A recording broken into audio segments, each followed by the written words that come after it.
Good morning students, welcome to your online class. बच्चों, हमने कठपुतली शीर्षक कविता को पढ़ा। यह कविता भवानी प्रसाद मिश्र द्वारा लिखी गई है, जिसमें कवि ने मनुष्य की मानसिक गुलामी की ओर संकेत किया है।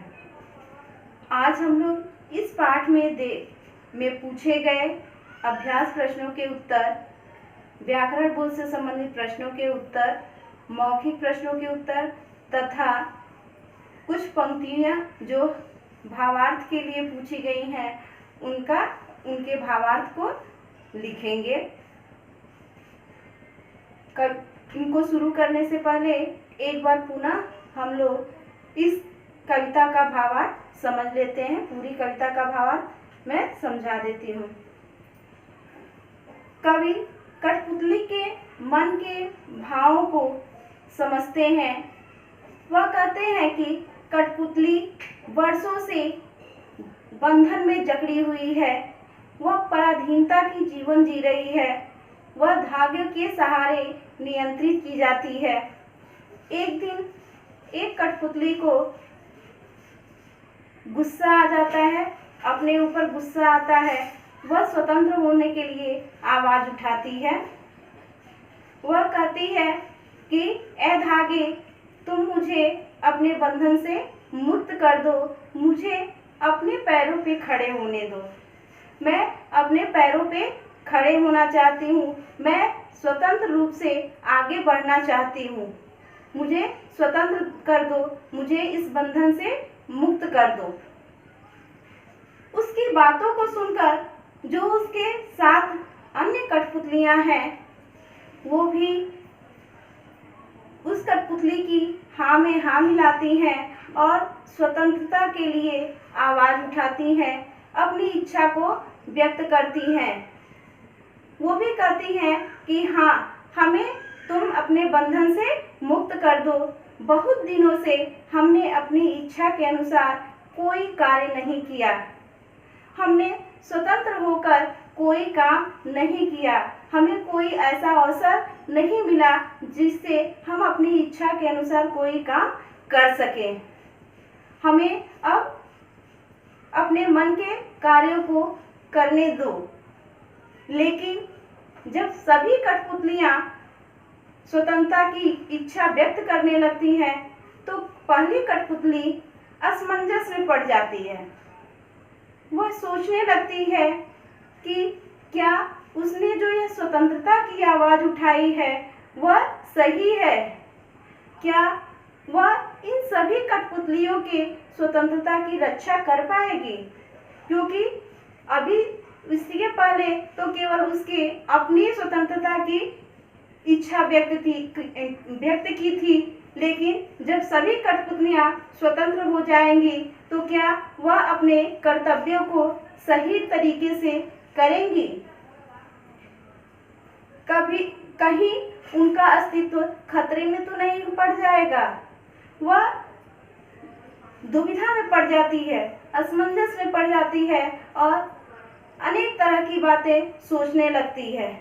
वह सोचती है कि क्या उसने जो कार्य किया है वो सही है। कवि इन पंक्तियों में कठपुतली की इन्हीं बातों को दर्शाते हैं। तो चलिए हम पहले क्या सीखा, क्या जाना के प्रश्नों को देखते हैं। इसमें पहला प्रश्न है, कठपुतली को गुस्सा क्यों आया? इसका उत्तर होगा, कठपुतली बहुत दिनों से बंधनों में बंधी हुई है। वह स्वतंत्र होना चाहती है। वह अपने पैरों पर खड़ा होना चाहती है। इसलिए कठपुतली को गुस्सा आया। दूसरी कठपुतलियों ने पहली कठपुतली का समर्थन किस प्रकार किया? आप अभी भावार्थ में समझे हैं कि दूसरी कठपुतलियों ने पहली कठपुतली की बातों में हाँ मिलाकर और स्वतंत्र होने की इच्छा प्रकट कर पहली कठपुतली का समर्थन किया। जो थर्ड क्वेश्चन है, अंत में पहली कठपुतली क्या सोचने लगी? इसका उत्तर होगा, अंत में पहली कठपुतली यह सोचने लगी कि क्या वह जो कर रही है वह सही है, क्या वह इन सभी कठपुतलियों की स्वतंत्रता की रक्षा कर पाएगी, क्या मैंने जो किया है वह सही है। तो इसका आंसर है, अंत में पहली कठपुतली सोचने लगी कि यह स्वतंत्र होने की कैसी इच्छा मेरे मन में जगी है, मैंने जो किया है क्या वो सही है, क्या मैं अपने कर्तव्यों का सही ढंग से पालन कर पाऊंगी। चौथा जो क्वेश्चन है, कठपुतलियों के माध्यम से कवि क्या कहना चाहता है। इसका उत्तर होगा, कठपुतलियों के माध्यम से कवि यह कहना चाहता है कि आज भी हमारे समाज में कुछ ऐसे लोग हैं जो मानसिक गुलामी की बंधनों में जकड़े हुए हैं। वो स्वतंत्र होना तो चाहते हैं, लेकिन उन्हें अपने अस्तित्व के खोने का डर हमेशा बना रहता है। तो इस तरह से ये लिखित प्रश्नों के उत्तर हैं। ये सारे उत्तर आपको पीडीएफ में मिल जाएंगे। ख है, दी गई पंक्तियों का संदर्भ सहित भावार्थ लिखिए। तो इसमें पहला है संदर्भ। इसका संदर्भ होगा, प्रस्तुत पंक्तियां हमारी पाठ्य पुस्तक नवीन पल्लव 5 के कठपुतली शीर्षक कविता से ली गई है। इन पंक्तियों के रचयिता भवानी प्रसाद मिश्र हैं। इसका प्रसंग होगा, इन पंक्तियों में कवि ने कठपुतली के मन में असमंजस के भावों को दर्शाया है। भावार्थ,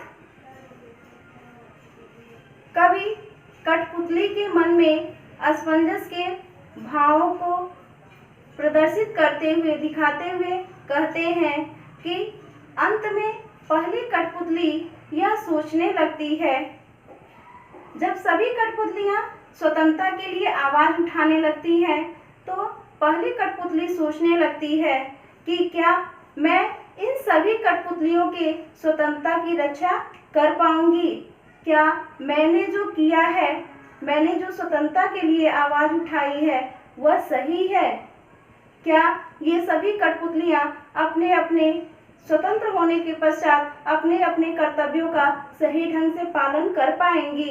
क्योंकि स्वतंत्र होना तो आसान है, हम स्वतंत्रता प्राप्त कर सकते हैं, लेकिन जो हमारे कर्तव्य हैं उन कर्तव्यों का सही ढंग से पालन करना कठिन होता है।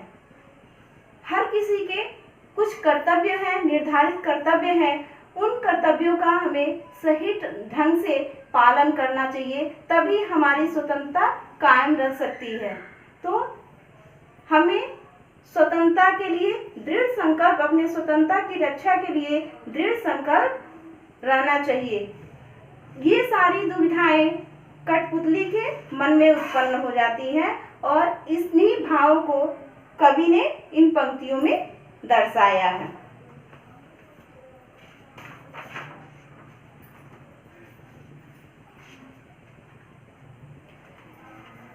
अब है व्याकरण बोध के प्रश्न। व्याकरण बोध में जो पहला प्रश्न दिया गया है वह है, मन से बने निम्न मुहावरों को उनके अर्थों से मिलान कीजिए। आपकी बुक में यहाँ देखिए दिया हुआ है, ये मुहावरे हैं और ये उनके अर्थ हैं। इन मुहावरों के सही अर्थों से मिलान करना है। इसको मैं ब्लैक बोर्ड पे लिखवा रही हूँ, जो सही आंसर है उसको मैं यहाँ लिखवाऊंगी। तो पहला है मन उखड़ना। मन उखड़ना मीन्स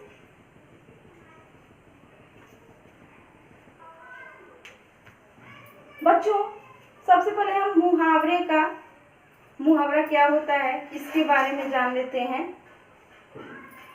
मुहावरे वो वाक्यांश होते हैं जो भाषा को प्रभावशाली बनाते हैं, सुंदर बनाते हैं।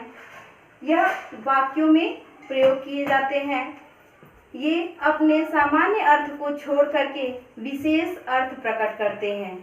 सामान्य अर्थ में जो ये शब्द हैं, इन शब्दों का अर्थ छोड़ करके ये इनका अर्थ ही, पूरा अर्थ ही बदल जाता है। जैसे पहला दिया हुआ है आपका मन उखड़ना।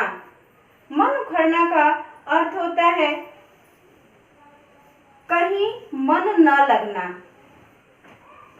तो इसका देखिए एकदम अर्थ ही बदल गया है।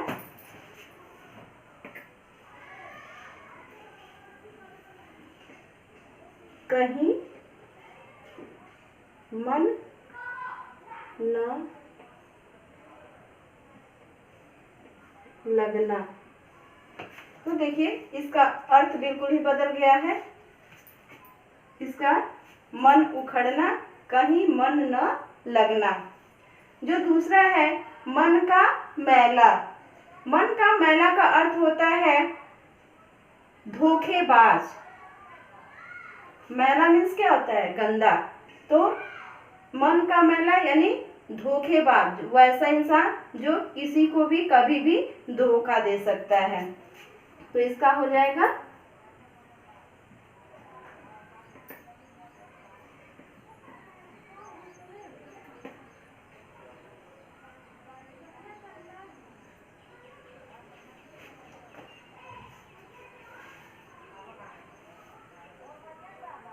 नेक्स्ट आपका है मन की मन में रहना।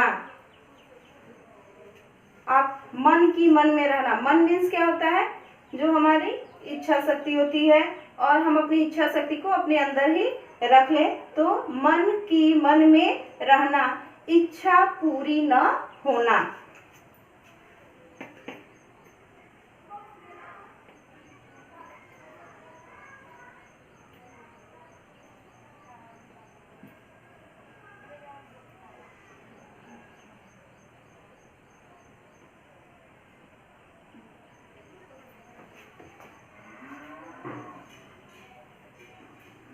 मन मैला होना, इसका अर्थ हो जाएगा दुखी होना। मन मैला होना में का मुहावरे का अर्थ होगा दुखी होना।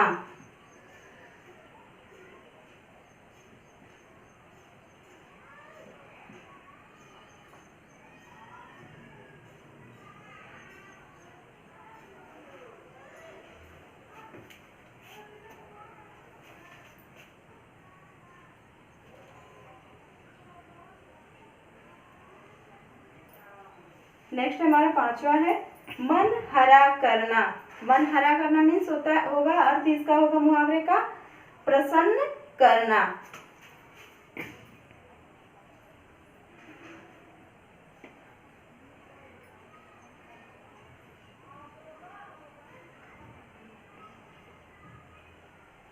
तो आपका जो सही आंसर है उसको मैंने यहाँ लिखा है। एक बार पुनः मैं समझा देती हूँ। मन से बने निम्न मुहावरों को उनके अर्थों से मिलाइए। मुहावरा किसे कहते हैं? मुहावरा वाक्यांश होते हैं। वे वाक्यांश होते हैं जो किसी वाक्य में जुड़कर उसको प्रभावशाली बना देते हैं। मुहावरे का अर्थ इसके सामान्य अर्थ से भिन्न होता है। वाक्यांश यानी वाक्यों का अंश। जैसे ये क्या है? मन उखड़ना, कहीं मन न लगना। इसका अर्थ है कहीं मन न लगना। इसको जब हम वाक्य में प्रयोग करेंगे तो जब से मोहन की नौकरी छूट गई है उसका मन पूरी तरह से उखड़ गया है। यानी जब से मोहन की नौकरी छूट गई है उसका मन कहीं नहीं लगता है। तो ये हो जाएगा मन उखड़ना का वाक्य प्रयोग। जब से मोहन की नौकरी छूटी है उसका मन उखड़ गया है। ठीक है। नेक्स्ट है मन का मैला धोखेबाज। रामू की बातों पर कभी भरोसा नहीं किया जा सकता क्योंकि रामू मन का मैला है। यानी रामू कैसा है? धोखेबाज है, उसकी बातों पे कोई भरोसा नहीं किया जा सकता है। मन की मन में रहना, अर्थ है इच्छा पूरी न होना। जैसे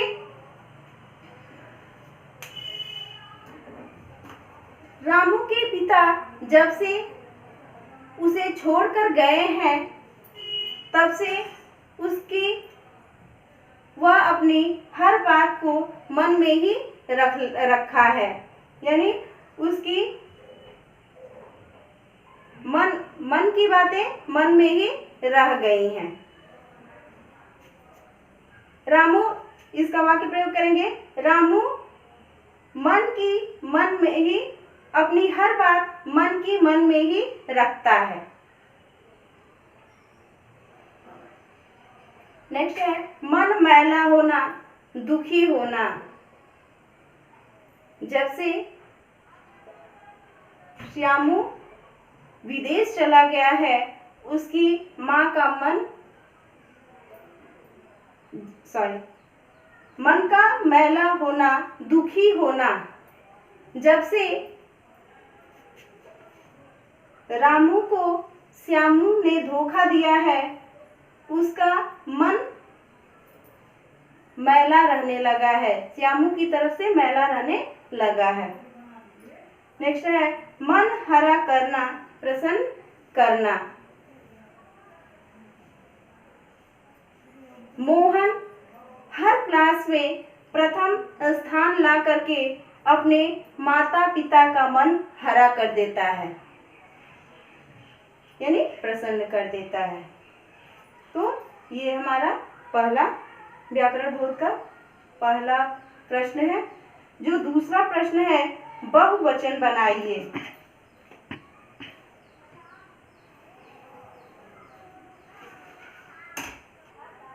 हमारा दूसरा प्रश्न है बहुवचन बनाइए।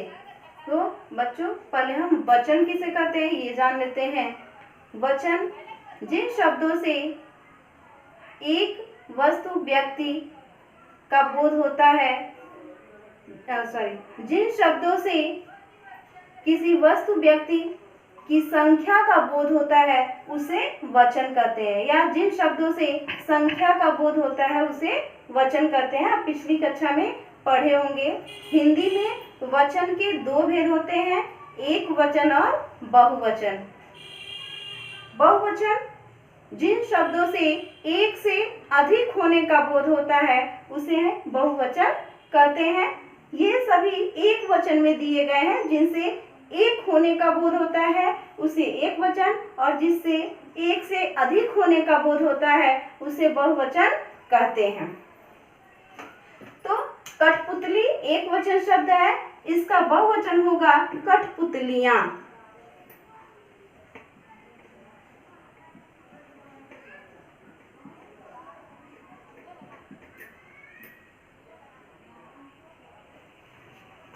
दूसरा है धागे, धागा एक वचन है, इसका बहुवचन होगा धागे।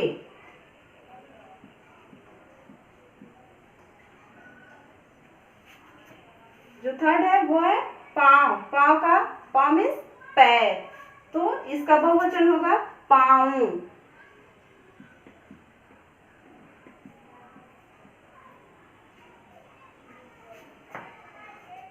और फोर्थ है इच्छा का बहुवचन होगा इच्छाएं।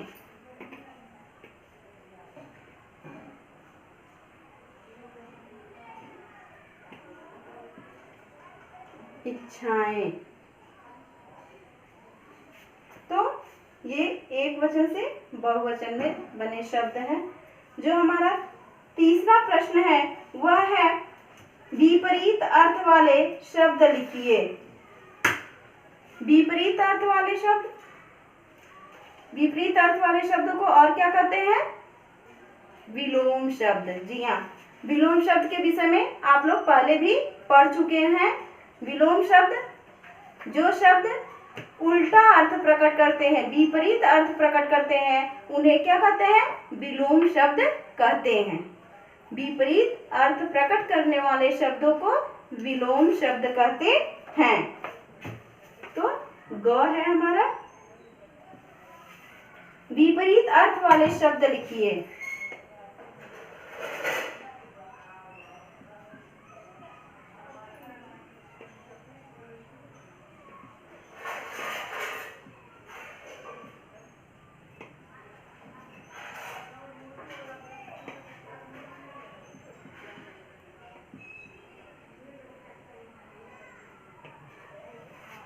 हमारा पहला जो प्रश्न है वह दिया है आगे। आगे, आगे का विलोम शब्द होगा पीछे।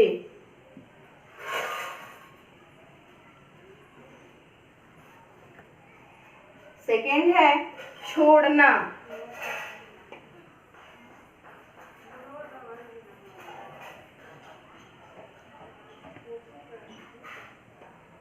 इसका विलोम शब्द होगा पकड़ना।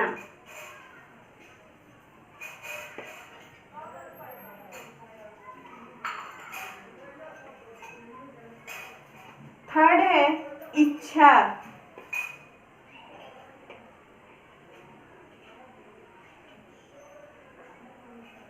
इसका विलोम होगा अनिच्छा। अनिच्छा।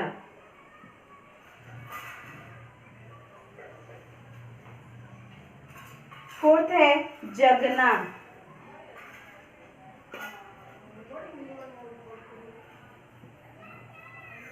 इसका विलोम होगा सोना।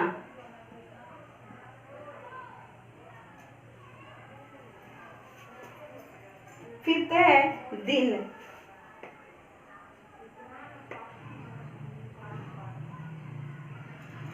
दिन का विलोम शब्द क्या होगा? रात।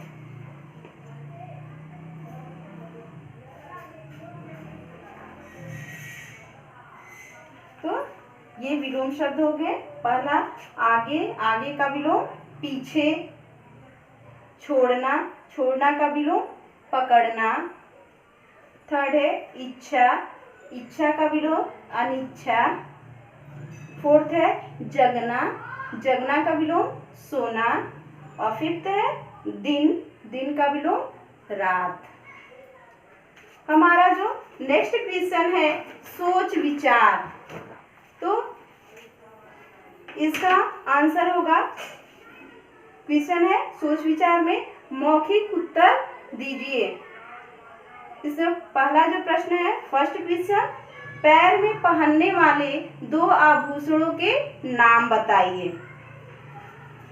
तो आप सभी लोग के घर मम्मी, दीदी, दादी, चाची सब लोग हैं, वो लोग पैर में पहनती है ना आभूषण, गहने पहनती है ना। तो आप सभी जानते हैं कौन कौन सा आभूषण पहनती हैं।